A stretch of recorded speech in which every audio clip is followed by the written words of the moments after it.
Και η κυβέρνηση όταν βγήκε με 40% σημαίνει ότι το 60% δεν την ήθελε. Θα παρέμβω στο ΦΠΑ. Αυτό είναι ένα πρόβλημα το οποίο απασχολεί χρονικά της κυβέρνησης. Οι πιο ευάλωτοι, οι πιο αδύναμοι να ενισχυθούν. Αφορά λιγότερο από το 1% των εργαζομένων. Παλιά μιλάγαμε για ερημωμένα χωριά, τώρα μιλάμε για ερημωμένες πόλεις. Επιτίθεστε στην κυβέρνηση. Μιλήσαμε για την τετραήμερη εργασία. Αυτό είναι το πιο ρεαλιστικό σενάριο σε σχέση από το να βγείτε πρώτοι με μία ψήφο διαφορά.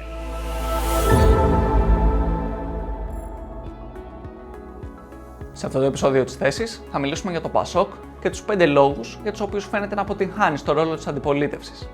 Μαζί μας θα έχουμε τη βουλευτή του ΠΑΣΟΚ, κυρία Μιλένα Αποστολάκη, η οποία θα κληθεί να πάρει θέση για όλα τα ζητήματα που θα τεθούν στο τραπέζι, ακολουθώντας τους 3 κανόνες εκπομπής. Πρώτον, κανένας πολιτικός δεν μπορεί να μιλήσει για αντιπολιτευόμενο κόμμα. Δεύτερον, κάθε θέση για μελλοντικά έργα και πολιτικές πρωτοβουλίες θα πρέπει να είναι είτε κοστολογημένη, είτε αν δεν είναι αυτό εφικτό στην παρούσα φάση, λεπτομερώς διατυπωμένη για τον τρόπο που θα εφαρμοστεί. Τρίτον, κάθε καλεσμένος έχει τη δυνατότητα να προσπεράσει ερωτήσεις που δεν του αρέσουν, ωστόσο, αν επιλέξει να απαντήσει, θα πρέπει να το κάνει με τρόπο ξεκάθαρο. Ονομάζομαι Ευάγγελος Παπαδρόσος, είμαι πολιτικός αναλυτής και σύμβουλος πολιτικής επικοινωνίας και αυτή είναι η θέση. Πάμε να ξεκινήσουμε.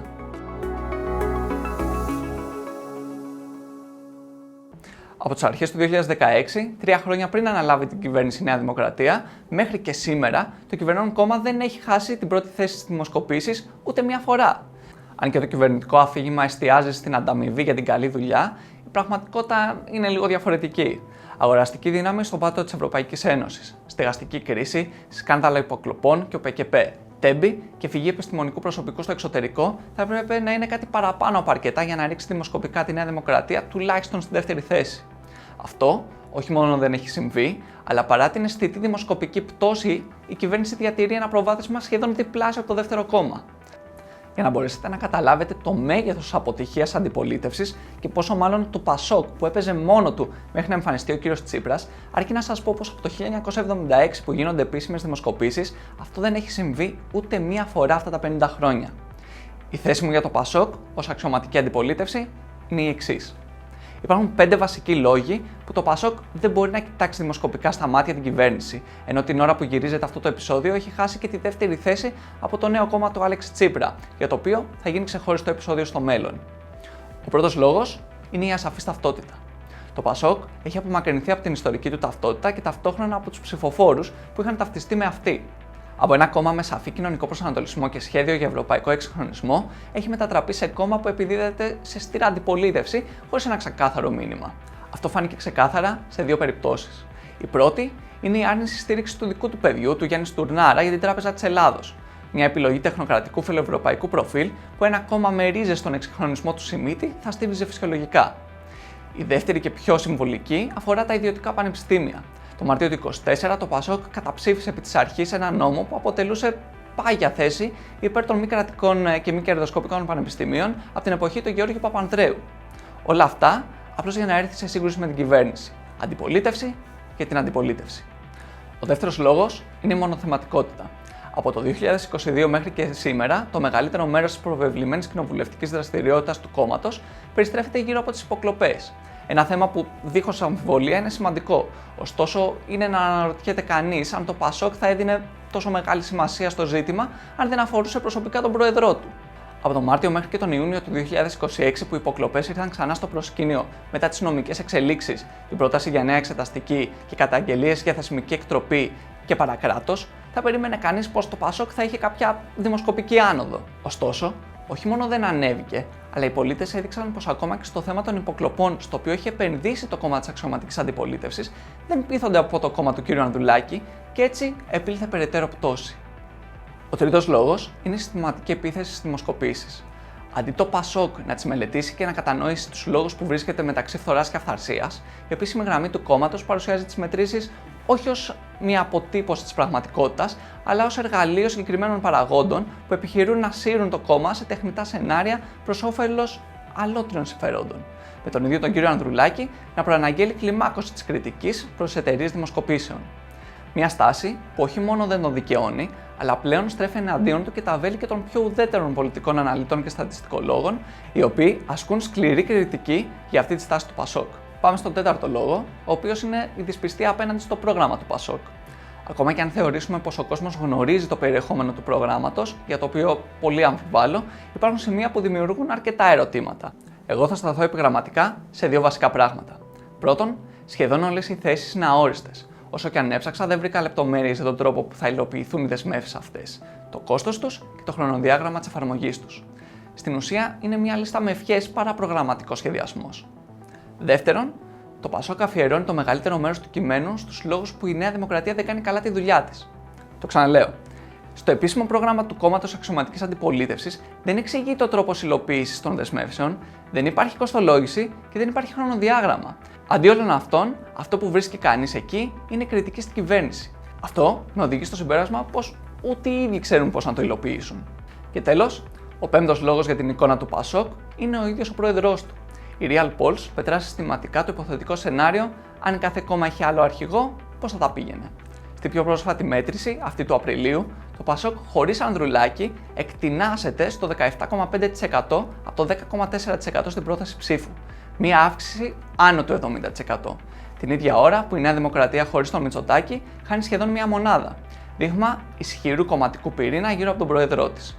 Το ίδιο μοτίβο επιβεβαιώνεται και στην καταλληλότητα για πρωθυπουργό, όπου ο κ. Ανδρουλάκης βρίσκεται σταθερά τελευταίος ανάμεσα στους βασικούς διεκδικητές, πίσω ακόμη και από μια πρωτοεμφανιζόμενη στην πολιτική. Με λίγα λόγια, δεν είναι μόνο το Πασόκ που δεν έχει πείσει τον κόσμο, αλλά και ο ίδιος ο πρόεδρός του που φαίνεται να μην πείθει ούτε τους ψηφοφόρους του κόμματός του. Αυτή ήταν η δική μου θέση. Γράψτε μου στα σχόλια τη δική σας, κάντε like και subscribe και πάμε να καλωσορίσουμε τη βουλευτή του Πασόκ, κυρία Μιλένα Αποστολάκη. Καλωσορίζω λοιπόν την Μιλένα Αποστολάκη, τη βουλευτή του Πασόκ και φίλη. Γι' αυτό και θα μιλάμε στον ενικό. Γνωριζόμαστε αρκετά χρόνια, Μιλένα. Σε ευχαριστώ για την αποδοχή της πρόσκλησης. Και εγώ σε ευχαριστώ για την πρόσκληση, Ευάγγελε. Είδες τους κανόνες, πώς σου φάνηκαν? Τίμοι. Οι κανόνες τίμοι. Αλλά κάτι μου σχολίασες για την εισαγωγή. Θέλεις να μου πεις? Ότι υπάρχει ισχυρή βεβαιότητα για τα λεγόμενα. Ναι, εντάξει, αυτό είναι, σου είπα και πριν, είναι θέμα του δικού μου χαρακτήρα, το οποίο πρέπει να το βελτιώσω. Είναι καθαρά δικό μου ζήτημα. Λοιπόν, σε μια πρόταση, μπορείς να μου πεις ποιο είναι το μήνυμα του Πασόκ? Το μήνυμα του Πασόκ είναι ότι επειδή η χώρα χρειάζεται αλλαγή, είμαστε εδώ, έξω και πέρα από μια προσπάθεια να γυρίσει η χώρα στην περίοδο της μνημονιακής σύγκρουσης. Πάμε να υπερβούμε αυτή την πολιτική οπισθοδρόμηση που βλέπουμε να απειλεί τη χώρα μας. Μια σύγκρουση τοξικότητας, μια σύγκρουση παρελθόντος, μια σύγκρουση που δεν αφορά το μέλλον της χώρας και πώς θα υπερβούμε αυτά που, όπως φαίνεται, επί 7 χρόνια η κοινωνία θέλει να απαλλαγεί από αυτά που γίνονται επί 7 χρόνια. Το καταλαβαίνω και φαντάζομαι να αναφέρεσαι και στις δημοσκοπήσεις που δείχνουν ότι ένα 60 με 70% ζητάει αλλαγή κυβέρνησης. Βέβαια, και η κυβέρνηση όταν βγήκε με 40% σημαίνει ότι το 60% δεν την ήθελε. Είχε όμως μια πολύ μεγάλη ανοχή το 19. Νομίζω ότι η στήριξη και η ευρύτερη ανοχή που πέτυχε ο Μητσοτάκης πλασάροντας αυτό το κεντρό και μεταρρυθμιστικό προφίλ μπορεί να συγκριθεί με ελάχιστους πρωθυπουργούς της μεταπολίτευσης. Είχε τεράστια ανοχή. Μάλιστα. Και αυτό οφείλεται βεβαίως στην περίοδο Τσίπρα-Καμένου και το τραύμα που αυτή δημιούργησε. Ναι, εντάξει. Και φάνηκε και από τις δημοσκοπήσεις ότι ο κόσμος σπυρώθηκε γύρω από τη τότε εναλλακτική προκειμένου να αλλάξει η κυβέρνηση. Πάμε όμως στο Πασόκ και καταλαβαίνω ότι ένα από τα μεγαλύτερα προβλήματα είναι η ακρίβεια. Φαίνεται στις δημοσκοπήσεις, το βλέπεις και στον δρόμο, δηλαδή δεν χρειάζεται να δεις κάποιες μετρήσεις για να το καταλάβεις. Ποιες είναι οι θέσεις του Πασόκ πάνω στην ακρίβεια? Με πολύ χαρά θα τις πω. Καταρχήν θα σου πω κάτι. Πιστεύω ότι η εκάστοτε κυβέρνηση δίνει ένα μήνυμα πολύ ισχυρό τις πρώτες 100 μέρες που βγαίνει. Αυτό που θα κάνει το Πασόκ λοιπόν, εφόσον κάνει τη μεγάλη ανατροπή, είναι σε αυτές τις πρώτες 100 μέρες να δώσει ένα μήνυμα μη ανοχής στην κερδοσκοπία και την εσχροκέρδεια. Αυτό τι σημαίνει? Σημαίνει ότι στέλνω ελέγχους σοβαρούς, όχι γραφειοκρατικούς ελέγχους στο ράφι, όπως έχουμε τώρα μετά την κατακραυγή, αλλά σοβαρούς ελέγχους σε όλα τα στάδια της εφοδιαστικής αλυσίδας και βέβαια ελέγχους στις ενδοομιλικές υπερτιμολογήσεις των μεγάλων επιχειρήσεων. Εκεί δηλαδή που γίνεται το μεγάλο παιχνίδι και που οδηγούμαστε στο ράφι τελικά σε αυτές τις μεγάλες τιμές. Θα στηρίξω την Επιτροπή Ανταγωνισμού αυτές τις πρώτες 100 μέρες, στέλνοντας ένα μήνυμα στην αγορά. Και η στήριξη της Επιτροπής Ανταγωνισμού τι σημαίνει? Σημαίνει ότι η ολιγοπωλιακή λειτουργία της αγοράς και τα καρτέλ, που σήμερα είναι μια πραγματικότητα την οποία επισημαίνουν ανεξάρτητοι φορείς όπως η Τράπεζα της Ελλάδας, πάβει να υπάρχει. Και βέβαια θα παρέμβω στο ΦΠΑ, θα παρέμβω στους έμμεσους φόρους, στους ειδικούς φόρους κατανάλωσης και θα ακολουθήσω το πετυχημένο μοντέλο οικονομιών όπως η Ισπανία ή η Κύπρος που το έκαναν αυτό και τα κατάφερα. Και να πω και κάτι ακόμα στο ΦΠΑ, γιατί υπάρχει μια αντίσταση στο ΦΠΑ, το περιβόητο δεν θα περάσει στον καταναλωτή και όλα αυτά που ακούμε. Εδώ υπάρχουν δύο πολύ ισχυρές απαντήσεις. Πρώτον, το παράδειγμα της Ισπανίας και της Κύπρου, στο οποίο αναφέρθηκα, και δεύτερον, το γεγονός ότι στη χώρα μας ψηφίστηκε ο μειωμένος ΦΠΑ για τα νησιά του βορειοανατολικού Αιγαίου. Και επειδή δεν θέλω να πιστέψω ότι υπάρχει κυβέρνηση στη χώρα που κοροϊδεύει ειδικά αυτούς τους νησιώτες, που δεν είναι οι νησιώτες του Σαλονικού, αλλά είναι οι νησιώτες του βορειοανατολικού Αιγαίου, οι ακρίτες μας, όπως θα πετύχει εκεί, όπως πετυχαίνει εκεί η μείωση του ΦΠΑ, μπορεί να πετύχει και στα μεγάλα αστικά κέντρα και σε όλη την επικράτεια. Πάνω σε αυτό, και επειδή ο κανόνας είναι να μιλάμε κοστολογημένα, αλλά αν δεν είναι εφικτό λεπτομερώς διατυπωμένα, τι σημαίνει μείωση του ΦΠΑ, τι σημαίνει από άποψη κόστους, τι σημαίνει από άποψη εφαρμογής.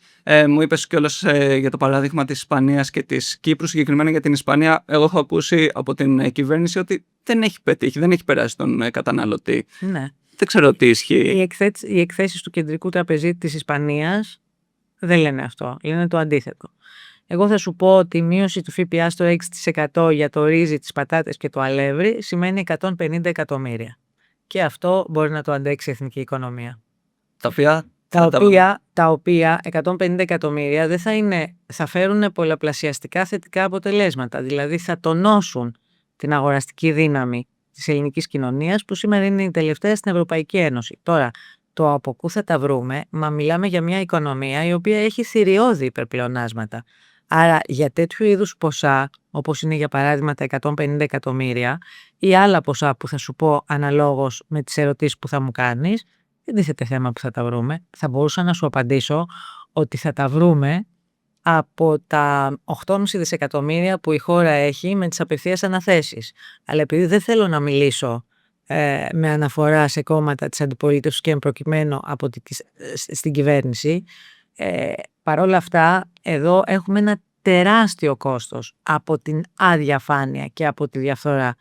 Εάν σκεφτείς πόσα έχουμε σε απευθείας αναθέσεις και πόσα έχουμε σε διαγωνισμούς οι οποίοι έχουν μόνο έναν μειοδότη. Και ξέρεις, αυτό δεν γίνεται τυχαία. Αφού μπήκαμε και σε μια διαδικασία την οποία εμένα πολύ μου αρέσει να μιλάμε με πραγματικά δεδομένα, με νούμερα, θέλω να μου πεις λίγο συνολικά το πρόγραμμα του ΠΑΣΟΚ πόσο κοστολογείται περίπου και πώς θα διανεμηθούν αυτά τα χρήματα. Κοίταξε, θα σου πω ορισμένα μέτρα τα οποία είναι κατά την άποψή μας πάρα πολύ σοβαρά για την ανακούφιση αυτής της στα όρια της εξαφάνισης μεσαίας τάξης, και εδώ θα σου πω το πώς κοστολογούνται. Η τιμαριθμοποίηση, για παράδειγμα, της φορολογικής κλίμακας, που είναι ένα μέτρο κοινωνικής δικαιοσύνης, ένα μέτρο ελάφρυνσης των σχετικά πιο ευάλωτων, κοστίζει 400 εκατομμύρια.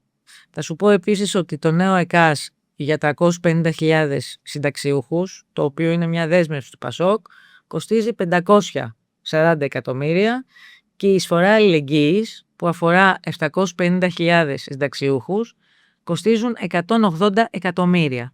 Εάν τα αθροίσεις αυτά, είναι ένα ποσό που είναι περίπου γύρω στα 800 με 900 εκατομμύρια. Είναι ένα πρόγραμμα το οποίο έχει παράπλευρες ωφέλειες, δηλαδή η τιμαριθμοποίηση της φορολογικής κλίμακας σημαίνει ενίσχυση της φορολογικής της αγοραστικής δύναμης, άρα της φοροδοτικής ικανότητας. Κατά συνέπεια, αυτές είναι παρεμβάσεις που έρχονται να αντιμετωπίζουν ένα σημερινό απότοκο της πολιτικής, που είναι η τρομερή διεύρυνση της ανισότητας. Πρέπει οι πιο ευάλωτοι, οι πιο αδύναμοι να ενισχυθούν. Αυτό θα φέρει ενίσχυση της κατανάλωσης, αυτό θα φέρει αντιμετώπιση της περιθωριοποίησης. Επίσης, ναι, αλλά αυτό δεν αντικρούεται λίγο και με τις κατηγορίες προς την κυβέρνηση ότι έχει επιδοθεί σε μια επιδοματική πολιτική? Δηλαδή, φαντάζομαι ότι πάνω κάτω για τέτοιο πράγμα μιλάμε. Η τιμαριθμοποίηση της φορολογικής κλίμακας δεν είναι επιδοματική πολιτική. Όχι, αλλά ο ΕΚΑΣ έχει μόνιμη βάση. Ναι, και η κυβέρνηση μιλάει για μόνιμα μέτρα. Ναι, αλλά πρόσεξε να δεις ποια είναι η διαφορετική εντελώς στόχευση. Καταρχήν δεν είναι όλα μόνιμα. Σου θυμίζω τα Youth Pass, παραμονές εκλογών, σου θυμίζω το καλάθι της Καθαράς Δευτέρας, το καλάθι του Πάσχα και όλα αυτά τα οποία θα ήταν γραφικά και φεδρά απλώς, αλλά είναι και πάρα πολύ ενοχλητικά εάν σκεφτείς τη συμπίεση των ανθρώπων. Ανεξάρτητα όμως από αυτά, θα σου πω ότι εδώ πρέπει να έχεις κοινωνική πολιτική για να αντιμετωπίσεις οξύτατα κοινωνικά προβλήματα. Για παράδειγμα, φαντάζομαι οι άνθρωποι της γενιάς σου δοκιμάζονται από τη στεγαστική κρίση. Είναι το νούμερο 1. Ακριβώς. Έτσι. Αυτό ήθελα να σε ρωτήσω μετά. Μισθή κάτω από το χιλιάρικο, ενίκεια γύρω στα 600 με 700 ευρώ για 60 και 70 τετραγωνικά. Αυτή είναι η πραγματικότητα. Η πραγματικότητα είναι ότι 7 στους 10 ανεξαρτήτως ηλικίας παίρνουν 1.000 ευρώ και κάτω καθαρά τον μήνα. Τα χρήματα τελειώνουν την τελευταία εβδομάδα. Πόσα δίνουν για νίκη? Ένα από τα μεγαλύτερα ποσοστά επί του εισοδήματος στην Ευρώπη πηγαίνει για νίκη. Αλλά εγώ δεν μπορώ να καταλάβω ποια είναι η θέση του Πασόκ, ποια είναι η λύση που προτείνει το Πασόκ για τη στεγαστική κρίση. Και καταλαβαίνω ότι το συγκεκριμένο ζήτημα δεν επιδέχεται μαγικό ραβδάκι, οπότε ξέρω ότι ό,τι και αν μου πεις αυτή τη στιγμή θα είναι μια τάση προς τη λύση. Δεν υπάρχει περίπτωση να το λύσει, γιατί δεν το έχει λύσει και κανένας. Λοιπόν, ασφαλώς δεν το έχει λύσει κανένας, αλλά κάποιοι έχουν σοβαρές παρεμβάσεις και επίσης δεν έχουν όλοι την οξύτητα του προβλήματος που έχει η Ελλάδα. Δεν καταβάλουν όλοι πάνω από το 40% του μισθού τους για νίκη. Άρα να συμφωνήσουμε ότι εδώ υπάρχει μια έξαρση και να συμφωνήσουμε, ή τουλάχιστον να προσπαθήσω να σε πείσω, ότι αυτή η έξαρση είναι απότοκο μιας πολιτικής που ακολουθήθηκε. Η Golden Visa διήγηρε αυτό το πρόβλημα. Το όξινε. Το αρρύθμιστο Airbnb για πολλά χρόνια όξινε αυτό το πρόβλημα. Άρα, τι θα είχε κάνει το Πασόκ? Και λέω θα είχε κάνει γιατί τώρα εκ των πραγμάτων έχει ένα διαμορφωμένο πεδίο. Δεν θα είχε επιτρέψει την υπόθεση, θα την είχε καταργήσει την Golden Visa εδώ και καιρό. Δώσαμε αγώνα και πετύχαμε το διπλασιασμό του ορίου. Αυτό όμως που εμείς λέγαμε είναι ότι πρέπει να καταργηθεί ο θεσμός. Ναι, αλλά το πρόβλημα τώρα υπάρχει. Το πρόβλημα τώρα υπάρχει. Άρα, σήμερα που υπάρχει το πρόβλημα, η λύση είναι με εργαλείο τους κοινωνικούς πόρους, που και εκεί δεν το κάναμε, προγράμματα κοινωνικής στέγασης. Δηλαδή, καταγραφή καταρχήν, αυτή την περίφημη καταγραφή, πόσα χρόνια την ακούμε, Ευάγγελε, καταγραφή της δημόσιας περιουσίας και της σχολάζουσας περιουσίας. Αυτό είναι ένα πρόβλημα το οποίο απασχολεί διαχρονικά της κυβέρνησης. Εντάξει, να σου πω κάτι. Αυτό τις διαχρονικές παθογένειες κάποια στιγμή πρέπει να σταματήσουμε να το λέμε. Δηλαδή, αν εγώ σήμερα ήμουνα μία υπουργός ή μία βουλευτής μιας παράταξης η οποία κυβερνούσε 7 χρόνια και σου μιλούσε για διαχρονικές παθογένειες, φαντάζομαι ότι ένας άνθρωπος της γενιάς σου και όχι μόνο της γενιάς σου, εκείνη την ώρα, για να μιλήσουμε με όρους Μουντιάλ, μια που ζούμε στο αριθμό του Μουντιάλ, θα μου έβγαλες κόκκινη κάρτα. Δηλαδή, μετά από 7 χρόνια δεν δικαιούμαι να μιλάω για Είναι πολύ σωστό. Νομίζω όμως ότι ο Υπουργός Άμυνας, ο κ. Δένδιας, δεν έχει ξεκινήσει ένα πρόγραμμα με τις οικίες που ανήκουν στον ελληνικό στρατό, τις ανακαινίζουν και τις διαθέτουν ως κοινωνικές κατοικίες. Κοίταξε, εδώ μου μιλάς τώρα για μικρές φέτες. Να, μιλάμε για ένα πρόγραμμα που δεν είχε γίνει τίποτα γενικά. Ναι, ξεκινήσει από κάτω. Αλλά δεν είναι γενικά. Εδώ έχεις 7 χρόνια. Άσε το γενικά. Οι υπόλοιποι τιμωρήθηκαν. Δεν τιμωρήθηκαν. Τιμωρήθηκε. Ωραία. Άρα μιλάμε για αυτή την 7ετία. Και μου λες τι θα έκανε το Πασόκ. Ναι. Το Πασόκ θα έκανε ένα πρόγραμμα το οποίο θα είχε κίνητρα, έχει στο πρόγραμμά του τη δημιουργία μιας εταιρείας προκειμένου, με συμμετοχή του δημοσίου, προκειμένου να υπάρξουν αναπαλαιώσεις ακινήτων και προκειμένου αυτές οι κατοικίες να δοθούν με ένα ελεγχόμενο μίστομα. Το Πασόκ θα χρησιμοποιούσε κονδύλια του Ταμείου Ανθεκτικότητας και Ανασυγκρότησης προκειμένου να υπήρχε φτηνή και προσιτή κατοικία. Μάλιστα. Και αυτό τι χρονοδιάγραμμα έχει? Δηλαδή, έστω ότι αναλαμβάνετε αύριο την κυβέρνηση και έστω ότι έχετε και αυτοδύναμη κυβέρνηση όπου δεν μπορεί κάποιος να σας βάλει εμπόδια στο πρόγραμμά σας. Ποιο είναι το χρονοδιάγραμμα για την υλοποίηση έστω της πρώτης φάσης του προγράμματος? Νομίζω ότι είναι ένα πρόγραμμα το οποίο ξεκινάει και στην πορεία υλοποιείται. Ασφαλώς, όπως είπες και εσύ, δεν μπορεί να γίνει σήμερα και να γίνει αύριο. Σίγουρα όμως, πριν τη λήξη της τετραετίας θα υπήρχαν ορατά αποτελέσματα. Μιλήσαμε για τη στεγαστική κρίση, μιλήσαμε σε έναν βαθμό για την ακρίβεια. Ένα άλλο ζήτημα το οποίο καίει κυρίως τους νέους είναι το δημογραφικό. Είναι η δυσκολία των ανθρώπων να ξεκινήσουν μια νέα οικογένεια. Δεν είμαι από τους ανθρώπους που πιστεύει ότι είναι μόνο οικονομικό το πρόβλημα και για να μην παρεξηγηθώ, είναι σαφώς οικονομικό το πρόβλημα, αλλά όχι μόνο. Τι προτείνει το Πασόκ? Καταλαβαίνω αυτό που λες. Ασφαλώς είναι οικονομικό και ταξικό, αλλά δεν είναι μόνο αυτό. Απόδειξη αυτού του γεγονότος είναι ότι κράτη τα οποία αντιμετώπισαν το θέμα αυτό με επιδοματική πολιτική μόνο δεν μπόρεσαν να έχουν εντυπωσιακά αποτελέσματα. Έχει να κάνει με έναν δυτικό τρόπο ζωής, έχει να κάνει με μια διαφορετική αντίληψη και αξιολόγηση της ζωής.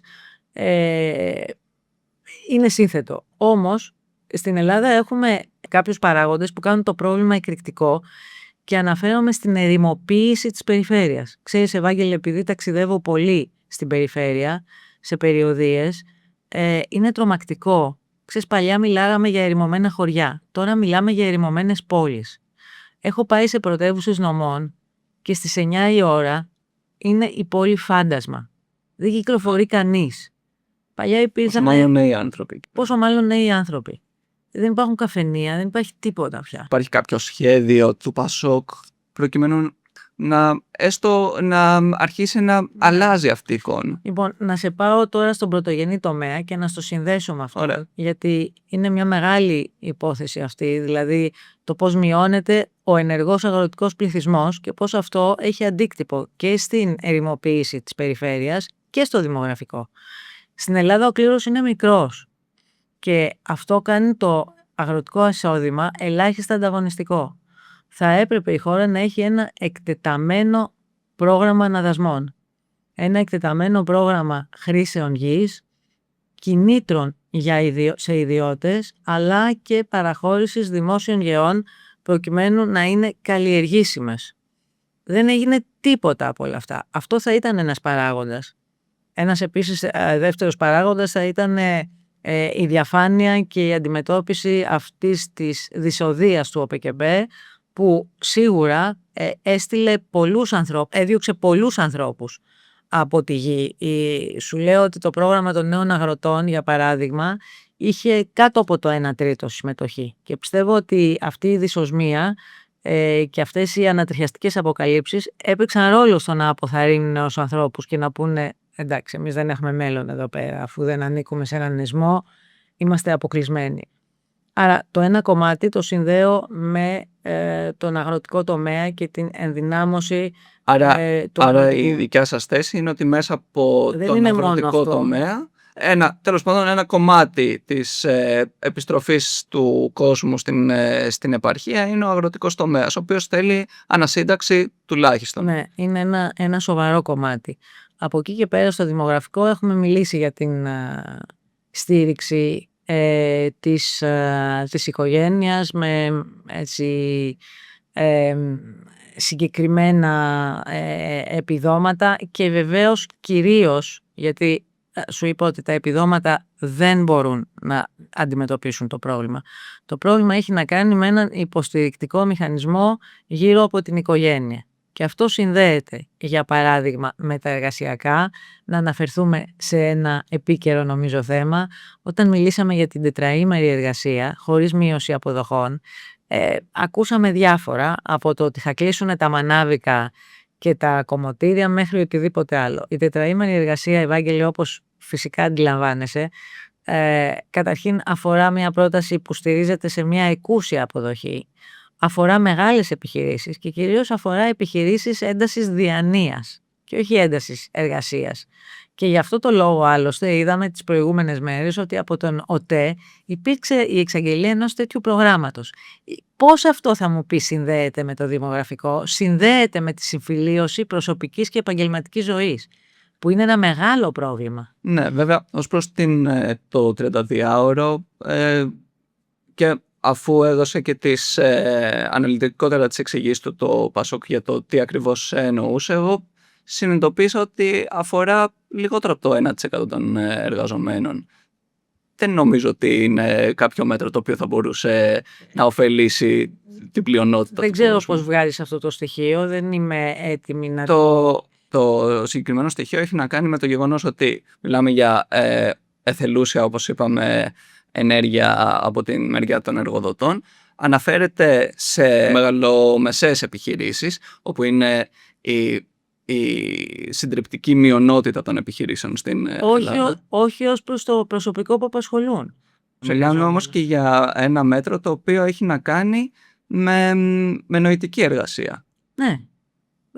Είναι πάρα πολύ, είναι πολύ μεγάλο το ποσοστό των εργαζόμενων που είναι στο marketing, που είναι στο HR, που είναι σε άλλες υπηρεσίες, και βεβαίως αυτό μην ξεχνάς ότι είναι ένα μήνυμα επιστροφής και αντιμετώπισης του περιβόητου brain drain που έχει η χώρα ως πρόβλημα.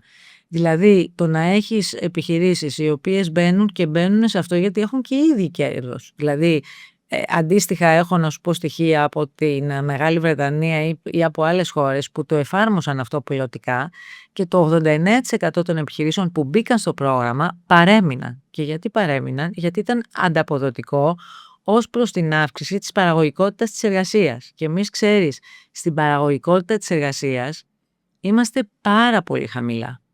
Ναι. Κατά συνέπεια είναι ένας τομέας στον οποίο παίρνει πολύ μεγάλο...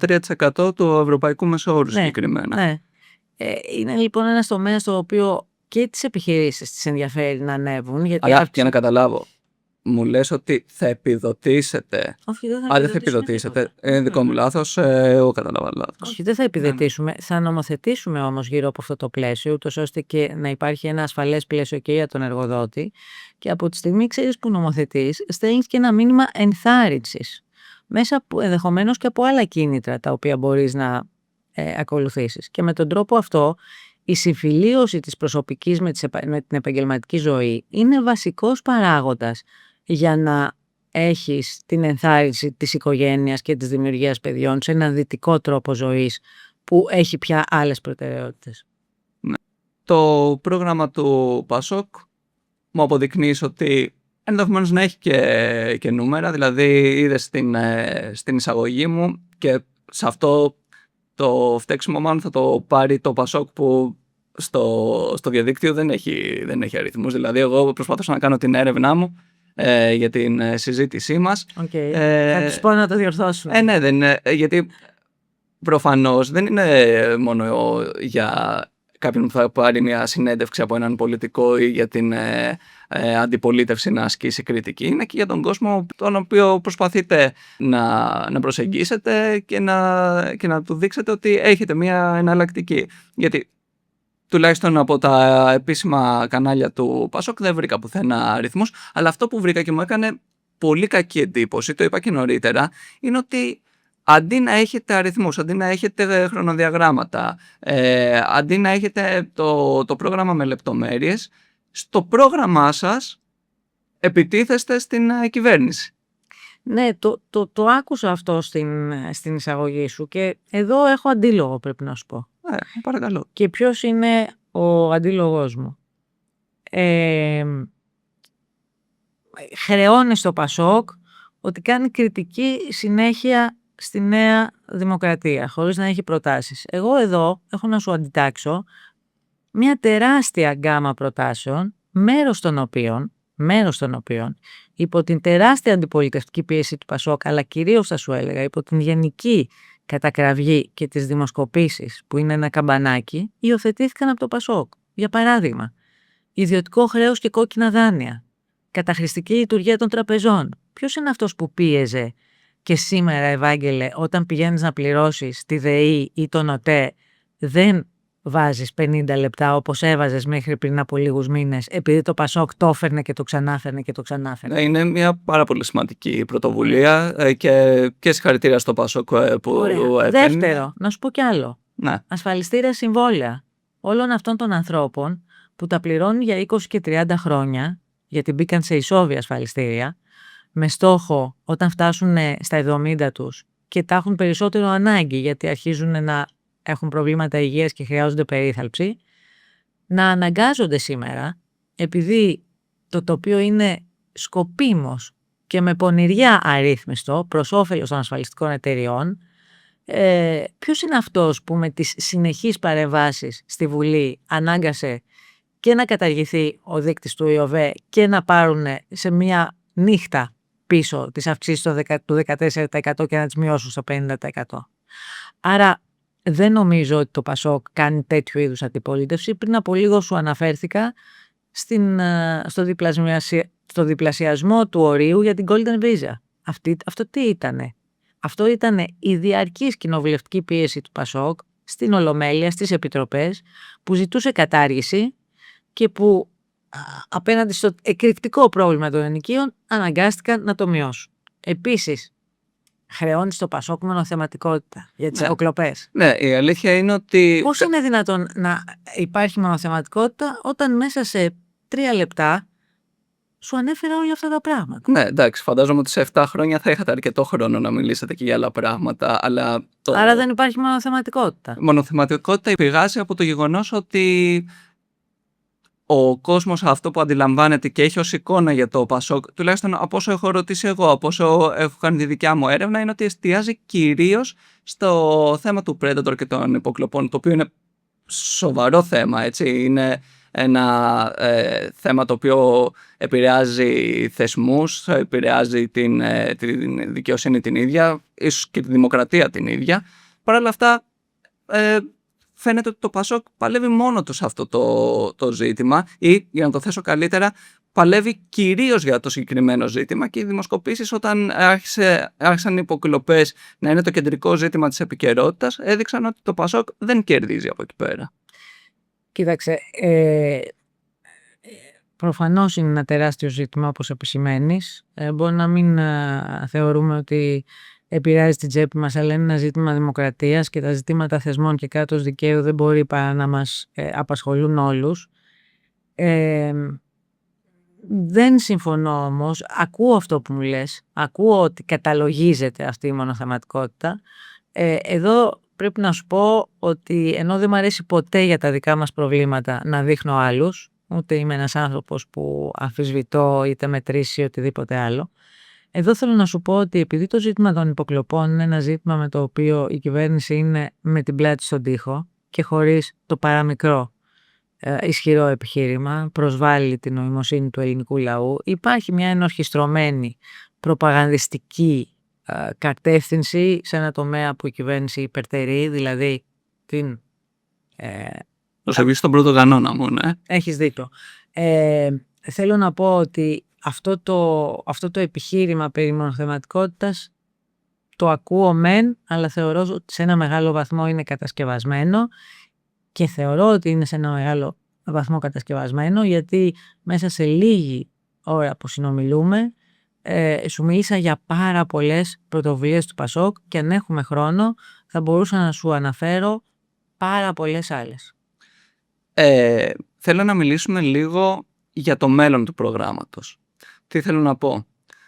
Έστω ότι το Πασόκ έχει το καλύτερο πρόγραμμα. Έστω ότι είναι bulletproof από οικονομικής άποψης, ότι είναι πλήρως εφαρμόσιμο.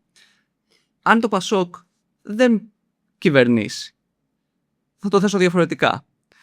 Το Πασόκ έχει την ευκαιρία να κυβερνήσει με τη Νέα Δημοκρατία μετά τις εκλογές.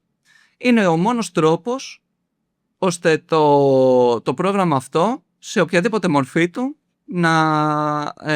να μπει σε μια διαδικασία υλοποίησης. Και για να μην μου πεις ότι τώρα μιλάμε για υποθετικά σενάρια, αυτό είναι το πιο ρεαλιστικό σενάριο σε σχέση από το να βγείτε πρώτοι με μία ψήφο διαφορά ή να κάνετε συγκυβέρνηση με οποιοδήποτε άλλο κόμμα το οποίο να συμπληρώνει έδρες στην επόμενη Βουλή. Οπότε, πες μου, ποιο είναι το μέλλον του προγράμματος του Πασόκ σε αυτή την περίπτωση? Μου ακούγεται τρομερά οξύμορο το να συζητάω ότι θα συγκυβερνήσω με κάποιον του οποίου το σύνολο της πολιτικής αγωνίζομαι να ανατρέψω.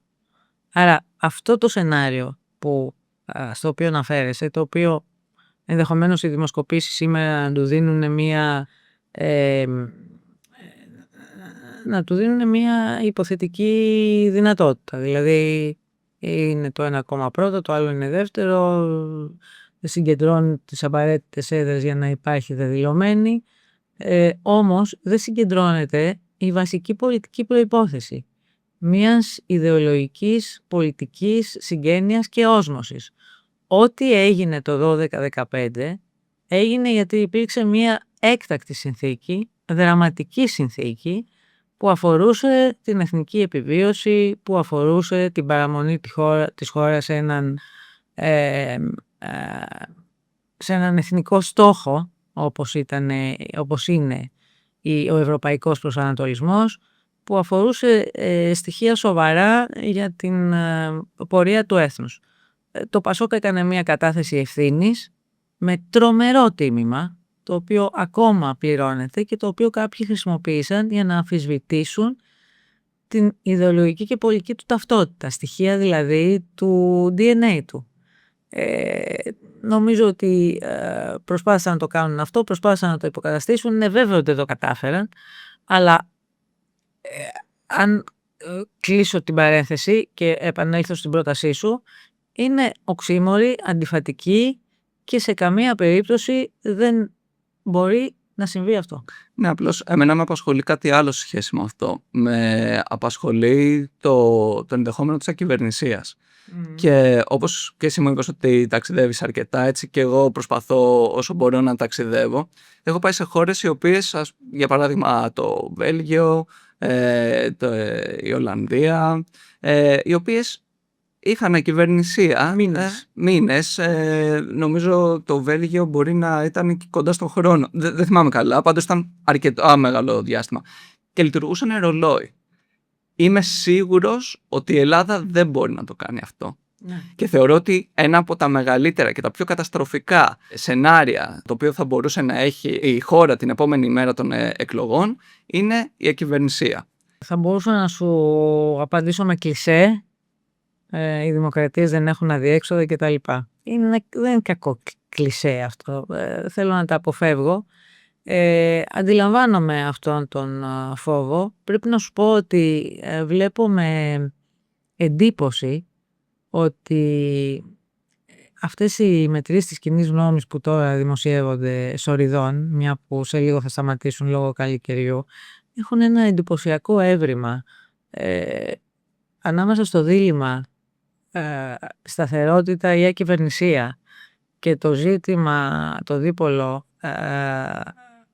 διαφθορά ή διαφάνεια και κάθαρση. Το διαφθορά ή διαφάνεια και κάθαρση κερδίζει κατά κράτος. Ο μπαμπούλας της ακυβερνησίας δεν πουλάει. Θα βρει τη λύση η χώρα και θα πορευθεί. Το Πασόκ είναι ασφαλές το συμπέρασμα ότι είναι μια δύναμη ευθύνης, αλλά είναι μια δύναμη που δεν μπορεί να συνεργαστεί με αυτούς τους οποίους σήμερα αγωνίζεται να ανατρέψει εκλογικά. Θα ήθελα να πάμε στις δημοσκοπήσεις. Καταλαβαίνω ότι δεν είναι και το αγαπημένο θέμα του Πασόκ. Είδες και στην εισαγωγή μου αναφέρθηκα και στη σκληρή στάση που έχει κρατήσει ο πρόεδρος του Πασόκ, ο Νίκος Ανδρουλάκης, απέναντι σε διάφορες δημοσκοπικές εταιρείες. Ποια είναι η στρατηγική του Πασόκ όταν διαβάζει αυτές τις δημοσκοπήσεις? Θέλω να πω, τις βλέπει και παίρνει μέτρα προκειμένου να βελτιώσει την εικόνα του, διαβάζει τα ποιοτικά στοιχεία, ή η κριτική είναι η μόνη απάντηση σε αυτές τις μετρήσεις? Οι δημοσκοπήσεις αποτυπώνουν την ρευστότητα, την απόλυτη ρευστότητα του πολιτικού σκηνικού, και επειδή αυτή η ρευστότητα δεν είναι ένα ελληνικό φαινόμενο, θα έλεγα ότι και στην Ελλάδα και στο εξωτερικό τα τελευταία χρόνια δεν έχουν την ακρίβεια που είχαν στο παρελθόν. Σου θυμίζω ότι έγινε με τις δημοσκοπήσεις στις εκλογές τις τελευταίες, τις προεδρικές, στις Ηνωμένες Πολιτείες, όπου λίγο πολύ παρουσιαζόταν ως δήθεν μεγάλο ντέρμπι του Τραμπ με τη Χάρις, και μόνο ντέρμπι δεν ήταν, αλλά και στις τελευταίες εκλογές της Τουρκίας είχαμε ανατροπές. Άρα, τις δημοσκοπήσεις οφείλει κανείς, όταν ασχολείται με την πολιτική, να τις διαβάζει με πάρα πολύ μεγάλη προσοχή. Και ανεξαρτήτως της επιφυλάξεις, οι οποίες επιφυλάξεις εν προκειμένου είναι δεδομένο αυτό που σου είπα. Δηλαδή, είναι τέτοια η απόσταση του κόσμου από το πολιτικό σύστημα, που εγώ γνωρίζω ανθρώπους οι οποίοι μου έχουν πει ότι σκοπίμως όταν τους καλούν από δημοσκοπικές εταιρείες λένε ψέματα. Ενδεχομένως, ωστόσο, η έρευνα της στατιστικής σε ένα βαθμό να μπορεί να εξισορροπήσει τα συγκεκριμένα. Ανεξάρτητα από τη ρευστότητα, είναι προφανές ότι πρέπει να βλέπεις και να αξιολογήσεις τις δημοσκοπήσεις. Και αυτό γίνεται και στο Πασόκ. Δεν γνωρίζω κανέναν που να είναι ευτυχής με τις δημοσκοπήσεις αυτή την περίοδο. Αυτό όμως το οποίο πρέπει κανείς να βλέπει, και τουλάχιστον αυτή είναι η δική μου ανάγνωση σήμερα, είναι ότι μέσα σε αυτή τη μεγάλη ρευστότητα του πολιτικού σκηνικού, όπου έχουμε 2 καινούργια κόμματα πριν από 2-3 μήνες, τα οποία τα μετρούσαν ενώ δεν είχαν καν ιδρυθεί. Σωστά. Και ένα καινούριο που από ό,τι φαίνεται έπεται, καταλαβαίνεις πόσο τα πράγματα είναι ρευστά. Βλέπουμε κόμματα τα οποία ρευστοποιούνται, τα οποία ιδρύθηκαν πριν από 4 χρόνια και από ό,τι φαίνεται δεν θα υπάρχουν στην επόμενη Βουλή. Βλέπουμε ρευστοποιήσεις κομμάτων απέναντι στην εντυπωσιακή αντοχή του Πασόκ και τις εντυπωσιακές ρίζες. Είναι ένα κόμμα που έχει ρίζες σε κάθε γωνιά της χώρας και αναφορά σε κάθε ηλικιακή και κοινωνική ομάδα. Και αυτό που αποτυπώνουν αυτή τη στιγμή οι δημοσκοπήσεις είναι μία επιχείρηση ανασύστασης του μνημονιακού δικομματισμού. Αυτό συνιστά μια τεράστια πολιτική οπισθοδρόμηση για τη χώρα. Γιατί πρέπει να κάνουν δημοσκοπήσεις. Δεν μιλάω για τις δημοσκοπήσεις. Δεν είναι δημιούργημα των δημοσκοπήσεων αυτό. Λέω τι αποτυπώνουν ως μια τάση. Αυτή η τάση λοιπόν είναι μια εξαιρετική πολιτική οπισθοδρόμηση. Φαίνεται σε αυτόν τον δικομματισμό να έχουμε 2 ηγέτες που ο ένας επιβίωσε χάρη του άλλου στο παρελθόν. Και το ίδιο πάει να γίνει τώρα. Για το Πασόκ λοιπόν, που θα πρέπει να το διαβάσει αυτό το πράγμα ως έναν κίνδυνο που δεν αφορά μόνο το Πασόκ, αφορά τη χώρα. Δηλαδή αυτή η μνημονιακή περίοδος για τη χώρα, της μεγάλης τοξικότητας, της στρέβλωσης, μιας ανάγνωσης που δεν έβλεπε τις πραγματικές ανάγκες των πολιτών και της χώρας, αλλά μια τυφλή σύγκρουση, εάν επαναληφθεί, θα μας πάει ακόμα πιο πίσω. Να σε ρωτήσω κάτι. Το είπα και στην αρχή. Η Νέα Δημοκρατία του 2016, από τις αρχές του 2016, δεν έχει χάσει δημοσκοπικά την πρώτη θέση. Αυτή τη στιγμή, παρά τη μεγάλη πτώση που έχει διαφορά κοντά στο διπλάσιο από το δεύτερο κόμμα. Αυτό δεν έχει γίνει ποτέ στα χρονικά της μεταπολίτευσης. 50 χρόνια που γίνονται επίσημες δημοσκοπικές μετρήσεις, δεν έχει ξαναγίνει. Για μένα δεν είναι θέμα καλής δουλειάς της κυβέρνησης. Νομίζω ότι όποιος έχει δει και τα προηγούμενα βίντεο φαίνεται ότι δεν είμαι αυτής της άποψης. Πιστεύω ότι είναι θέμα καθαρά της αντιπολίτευσης. Του Πασόκ κυρίως επειδή είναι και αξιωματική αντιπολίτευση, αλλά και γενικά συνολικά των κομμάτων της αντιπολίτευσης. Ποια είναι η δικιά σου θέση πάνω σε αυτό? Συμφωνώ ότι είναι θέμα που αφορά τον κατακαιρματισμό της αντιπολίτευσης και αυτός ο κατακαιρματισμός είναι κάτι που συνδέεται με μια τομή, ένα ρήγμα που συνέβη στη χώρα το 2010. Η κατάρρευση του παλαιού δικομματισμού, η ανεπάρκεια όσων προσπάθησαν να ανασυστήσουν το πολιτικό σκηνικό. Δες πόσα κόμματα δεν υπάρχουν σήμερα. Δεν υπάρχει ο ΣΥΡΙΖΑ. Έτσι δεν είναι? Σωστά. Δεν υπάρχει ο Καμένος. Δεν υπάρχει το ποτάμι. Το μόρφωμα, μάλλον μην το λέμε μόρφωμα, γιατί είναι σαν να αντιμετωπίζουμε ένα μείζον ζήτημα με έναν ήπιο τρόπο. Ο φασισμός της Χρυσής Αυγής. Σωστά. Και τα υποκατάστατά του με άλλο προσωπείο, άλλη ταυτότητα, άλλα. Δες τα όλα αυτά. Πού είναι όλα αυτά σήμερα? Να. Λοιπόν, αυτά έφεραν ως αποτέλεσμα αυτόν τον κατακαιρματισμό της αντιπολίτευσης.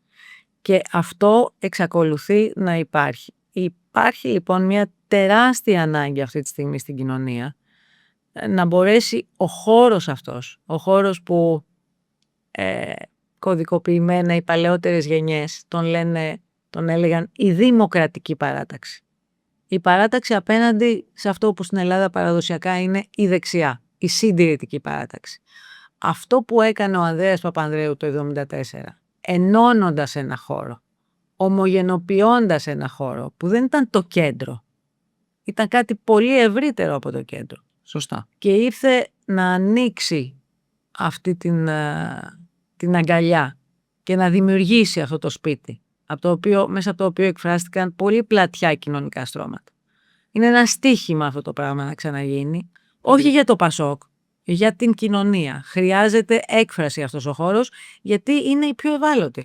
Λοιπόν, τελευταία ερώτηση και ίσως και η πιο κρίσιμη για μένα προσωπικά.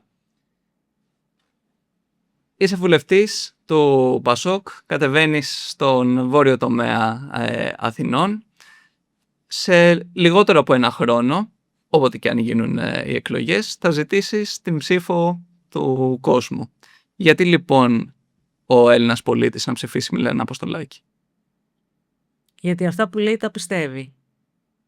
Αυτό, πάρα πολύ καλό. Ήταν η πιο ωραία απάντηση που μου έχουν δώσει. Αν και είσαι μόλις η τρίτη καλεσμένη, νομίζω ότι δύσκολα θα σε ξεπεράσει κάποιος. Ευχαριστώ. Χαίρομαι που τα ακούω. Σε ευχαριστώ πάρα πολύ. Και εγώ σε ευχαριστώ.